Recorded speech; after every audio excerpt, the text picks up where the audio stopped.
सभी शिक्षक साथियों को नमस्कार। एक बार फिर से स्वागत है आपका आपके YouTube चैनल वी एजुकेटिव में। आज निष्ठा प्रशिक्षण 3.0 FLN 5 विद्या प्रवेश एवं बाल वाटिका की समझ से संबंधित प्रश्नोत्तरी को समझने का प्रयास करेंगे। कृपया शिक्षक साथियों से निवेदन है कि चैनल को अवश्य सब्सक्राइब करें और बेल आइकन के ऑल में जाकर क्लिक करें।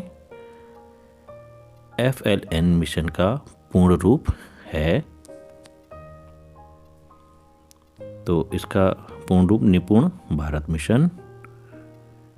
राष्ट्रीय शिक्षा नीति 2020 शुरुआती कक्षाओं में बच्चों को किस प्रकार के क्रियाकलाप के अवसर दिए जाने की बात करती है?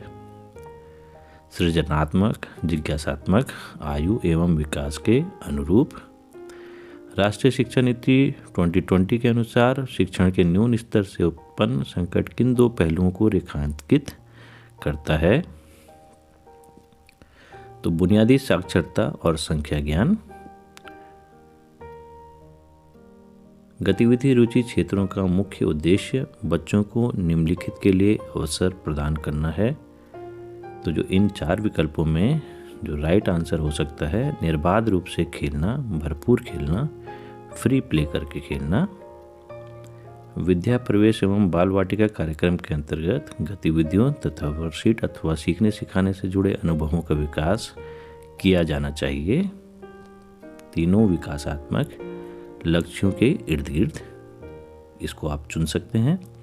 गतिविधियों, वर्कशीट एवं चित्रों के संदर्भ में शिक्षकों को किस तरह की स्वतंत्रता दी जानी चाहिए? तो इसका आंसर हो सकता है उसे संशोधित करके एवं प्रासंगिक बनाने के संदर्भ में। राष्ट्रीय शिक्षा नीति 2020 इस बात का समर्थन करती है कि बच्चों की शिक्षा जारी रहनी चाहिए। तो इसका जो राइट आंसर हो सकता है पूर्व प्राथमिक स्तर से लेकर प्राथमिक कक्षाओं तक। बाल वाटिका कार्यक्रम स्कूलिंग के किस स्तर के बच्चों के लिए निर्मित है? तो इसका राइट आंसर हो सकता है पूर्व प्राथमिक स्तर 3 के बच्चों के लिए। शैक्षणिक शिक्षण में पारगमन गतिविधियां का उद्देश्य होता है। तो इसका आंसर हो सकता है बच्चों को एक गतिविधि से दूसरी गतिविधि तक जाने में सहायता करता है। गतिविधियों में संतुलन का सही उदाहरण क्या है? तो इन चार ऑप्शंस में इसका आंसर हो सकता है शिक्षक द्वारा आरंभ की गई एवं बच्चे द्वारा आरंभ की गई गतिविधियां। विद्या प्रवेश एवं बाल वाटिका में किस प्रकार की खेल शिक्षण सामग्री का सुझाव दिया गया है? तो इन चार ऑप्शंस में देश में निर्मित स्थानीय कम लागत की अथवा शून्य लागत की सामग्री, तो इसका सुझाव दिया गया है। आप इसमें टिक कर सकते हैं। निम्नलिखित में से कौन सा दस्तावेज FLN मिशन का एक भाग है?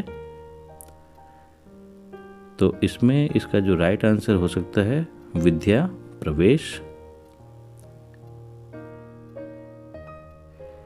विद्या प्रवेश एवं बाल वाटिका में मूल्यांकन की किस प्रक्रिया के बारे में बताया गया है?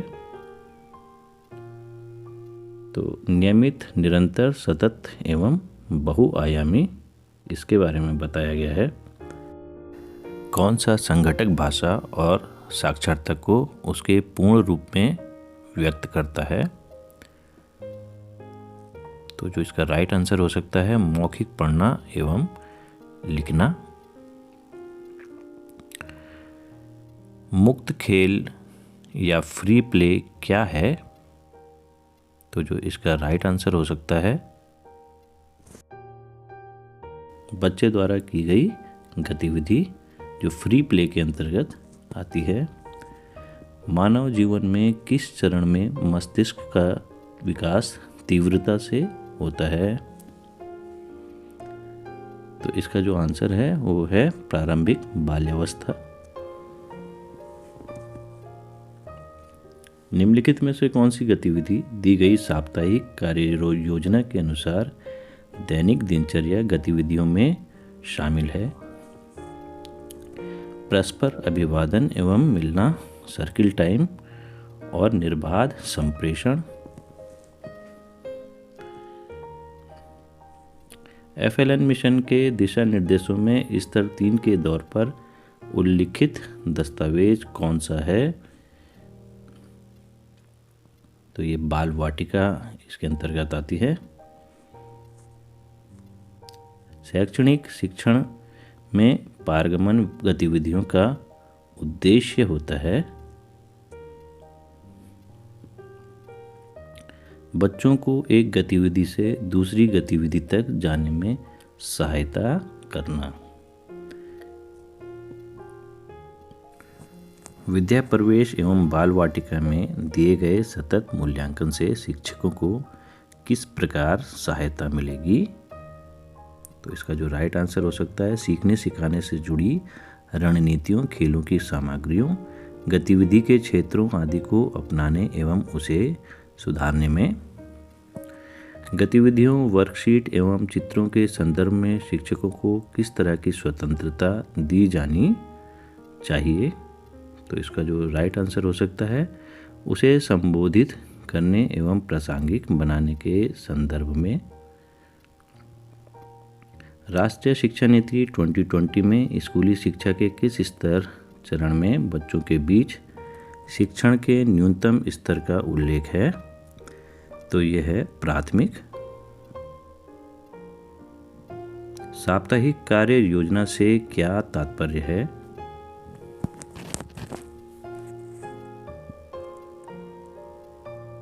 तो इसका जो राइट आंसर है, एक सप्ताह में कार्यान्वित की जाने वाली गतिविधियों की 3 बार योजना। मेरा सभी शिक्षक साथियों से निवेदन है कि चैनल को अवश्य सब्सक्राइब करके रखें ताकि आने वाले जितने भी अपकमिंग वीडियोस हैं उनकी नोटिफिकेशन भी आपको मिल पाए और आप इस चैनल का अधिक से अधिक लाभ उठा पाएँ, क्योंकि ये हमारे शिक्षक साथियों का अपना ही चैनल है। इस चैनल के माध्यम से हम शिक्षा विभाग से जुड़ी हर खबर, विभिन्न ट्रेनिंग्स एवं शासनादेशों की स्पष्ट व्याख्या देते हैं। बढ़ते हैं नेक्स्ट क्वेश्चन की ओर। विद्या प्रवेश एवं बाल वाटिका कार्यक्रम का मूल उद्देश्य क्या है?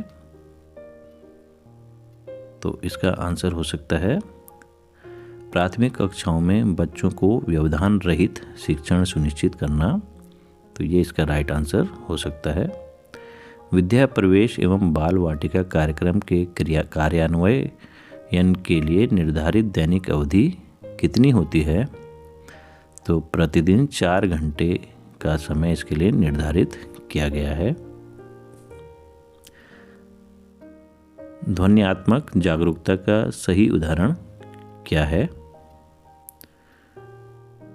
तो इसका जो राइट आंसर हो सकता है, तुकांक शब्दों की पहचान करना। विद्या प्रवेश कार्यक्रम के क्रियान्वयन की अवधि है। तो इसका जो राइट आंसर हो सकता है वह है 12 सप्ताह। आप इसमें टिक मार सकते हैं। विद्या प्रवेश कार्यक्रम स्कूलिंग के किस स्तर के बच्चों के लिए तैयार किया गया है? कक्षा 1 में प्रवेश लेने वाले बच्चों के लिए यह तैयार किया गया है।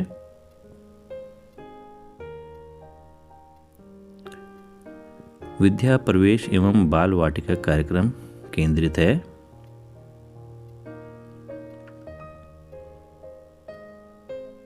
तो इसका जो राइट आंसर हो सकता है, कौशलों एवं अवधारणाओं के विकास पर। नेक्स्ट क्वेश्चन है, राष्ट्रीय शिक्षा नीति 2020 के अनुसार शिक्षण के न्यून स्तर से उत्पन्न संकट किन 2 पहलुओं को रेखांकित करता है? तो बुनियादी साक्षरता और संख्या ज्ञान, ये इसका राइट आंसर होगा। विकासात्मक लक्ष्य 1 के अंतर्गत आने वाले कौशल एवं अवधारणाएं कौन सी हैं? तो इन 4 विकल्पों में स्वयं के प्रति जागरूकता, सामाजिक रूप में वांछनीय व्यवहार, स्वास्थ्य, पोषण, स्वच्छता, स्वयं की सुरक्षा एवं गत्यात्मक कौशल। पूर्व प्राथमिक स्तर 3 के लिए निर्धारित आयु क्या रखी गई है? तो जो इसकी निर्धारित आयु रखी गई है वह 5+ है।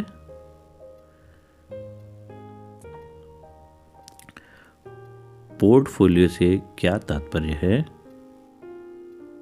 तो इसमें जो इसका राइट आंसर हो सकता है वह है प्रत्येक बच्चे द्वारा किए जाने वाले कार्यों का संकलन। FLN मिशन के दिशा निर्देशों में स्तर 3 के तौर पर उल्लिखित दस्तावेज कौन सा है? तो इसमें जो दस्तावेज उल्लिखित किया गया है वह है बाल वाटिका। बच्चों की एक से अधिक मातृभाषा घर की भाषा होने की स्थिति में शिक्षक से क्या करने की अपेक्षा की जाती है?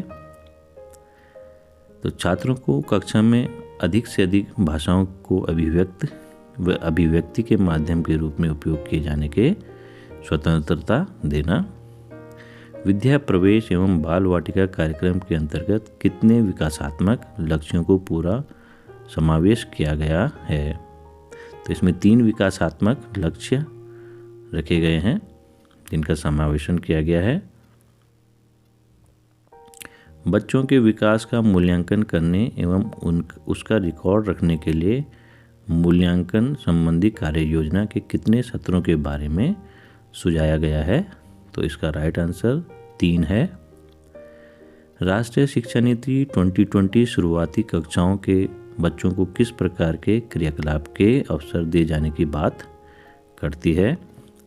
तो सृजनात्मक, जिज्ञासात्मक, आयु एवं विकास के अनुरूप।